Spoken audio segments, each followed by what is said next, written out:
The throne is a lonely place, not because the world lacks people, but because power isolates. The higher you climb, the quieter it gets. The laughter fades, the voices grow distant, and the hands that once reached for you now pull away, hesitant, calculating. Friendship? That's a fairy tale for the powerless. A king doesn't have friends, only alliances wrapped in fragile loyalty, masked by rehearsed smiles and careful words. To sit at the top is to understand that companionship is a luxury for those who have nothing to lose. A king, however, has everything to lose, and everyone is watching, waiting for the moment to take their piece. The mistake is believing in the illusion of sincerity.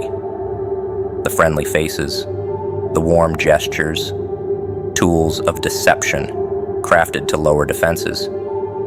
Every handshake is a potential betrayal. Every promise, a noose waiting to tighten.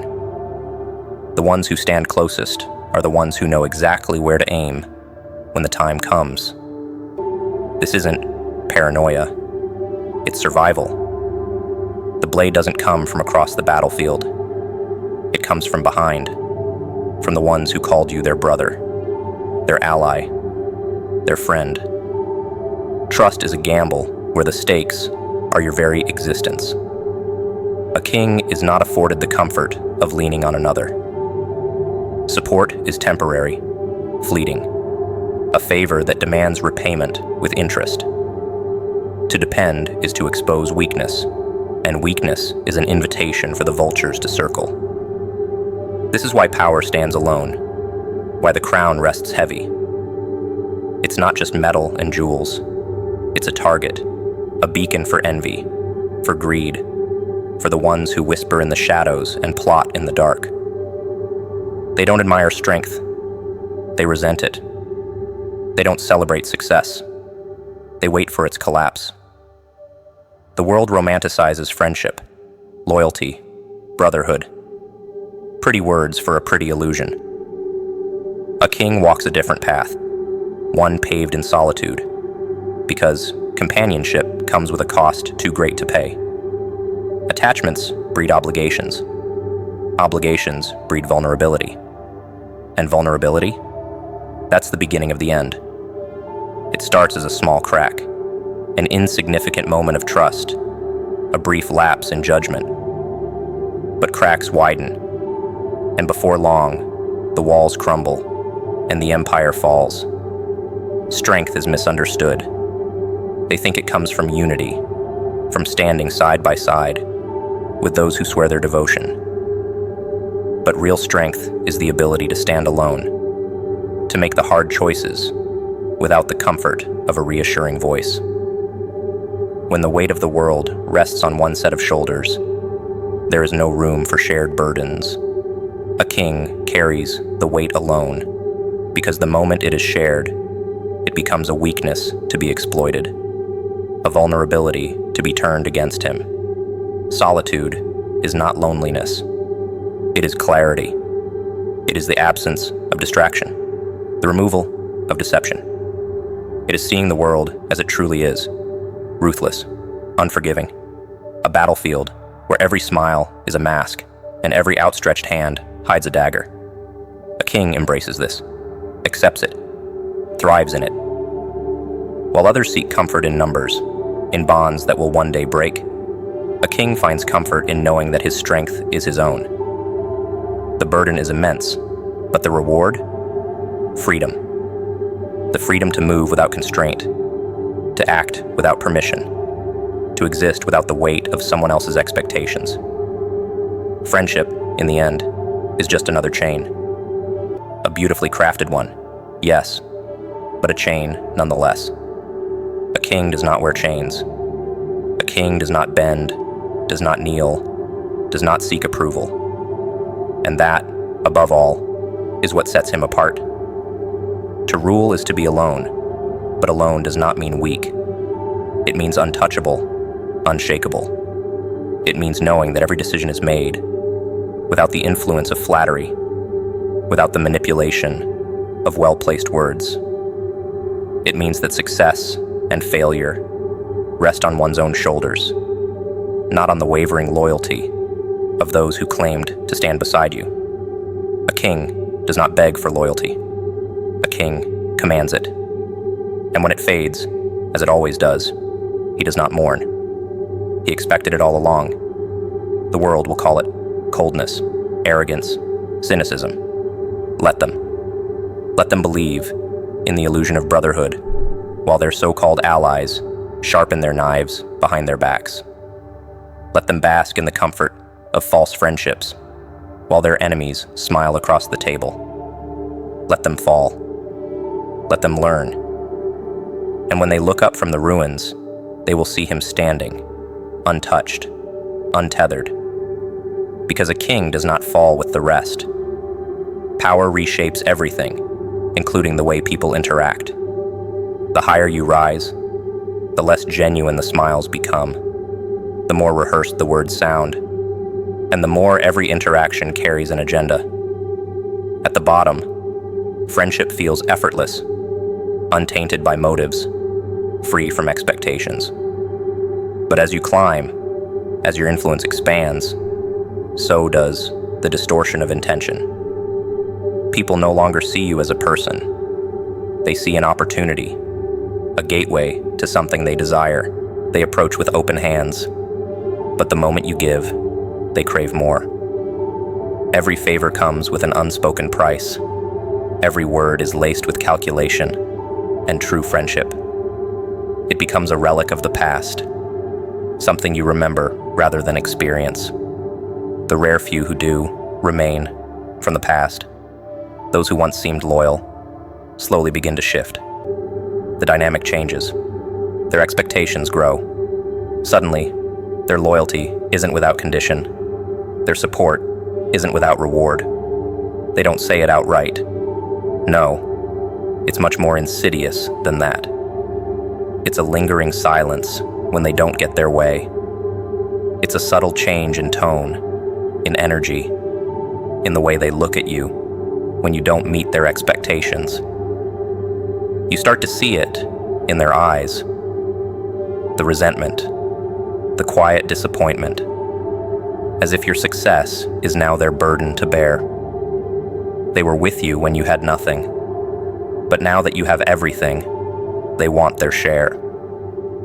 At first, you try to ignore it. You tell yourself that you're overthinking, that paranoia is setting in. You try to convince yourself that they're the same people you once knew, that the bond was real.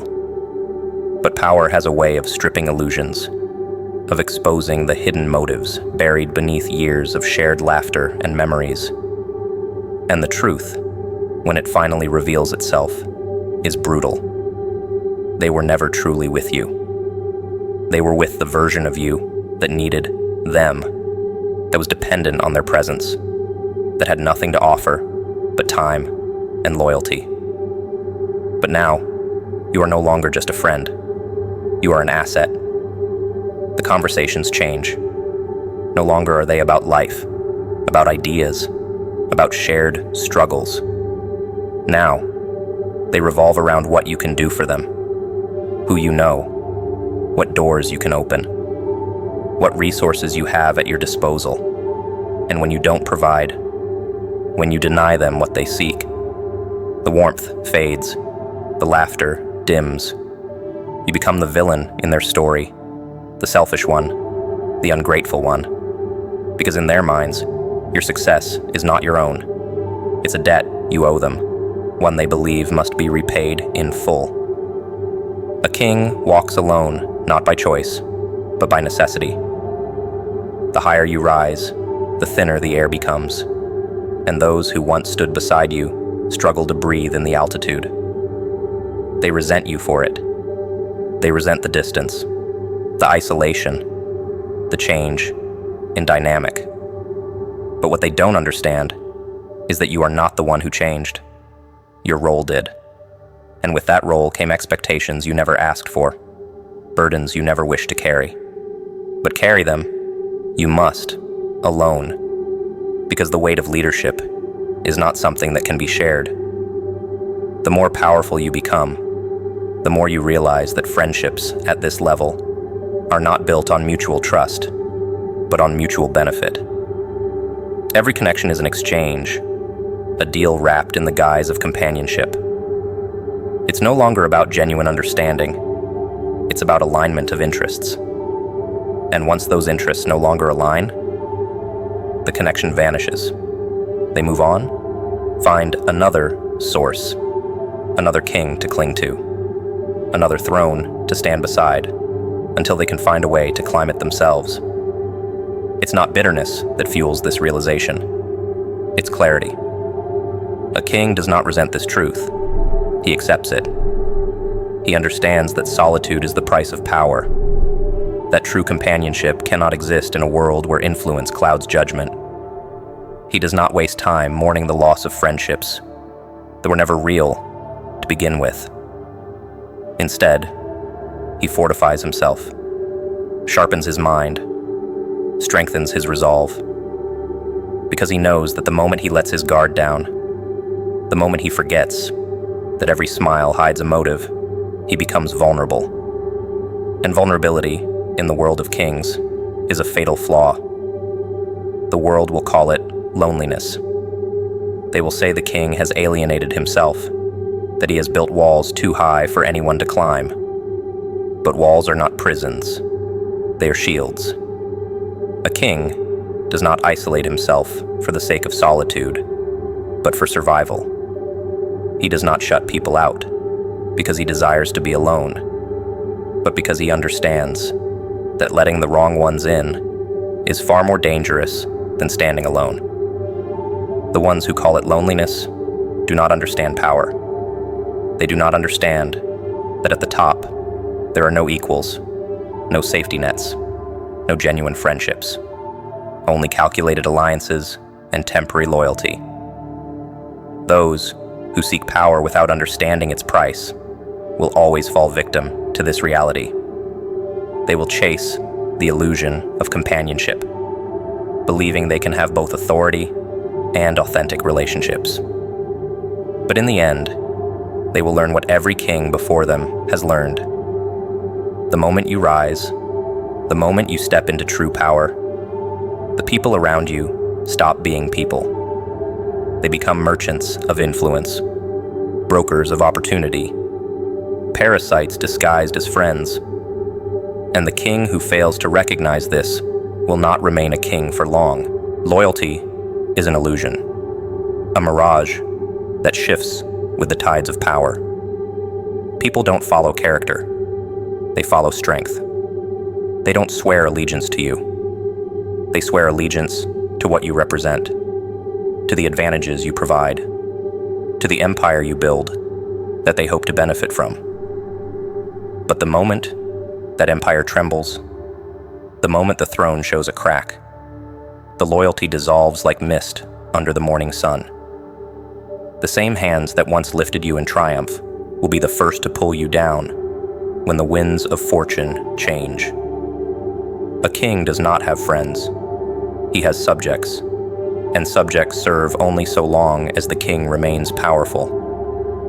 Watch how quickly a room empties when power shifts. The ones who once clung to you, praised you, swore their unwavering support. They scatter like rats fleeing a sinking ship. Not because they despise you, not because they have suddenly found reason to question your character, but because their allegiance was never to you in the first place. It was to the power you held, the influence you wielded, the doors you could open. When those doors close, when the influence wanes, they move to the next throne, the next kingdom, the next opportunity. Their loyalty isn't false, it's conditional. And a king who fails to understand this will always be caught off guard by betrayal. Character does not keep people by your side. Power does.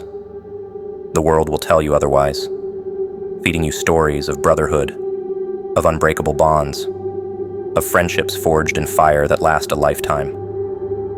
But look closer. Look at history.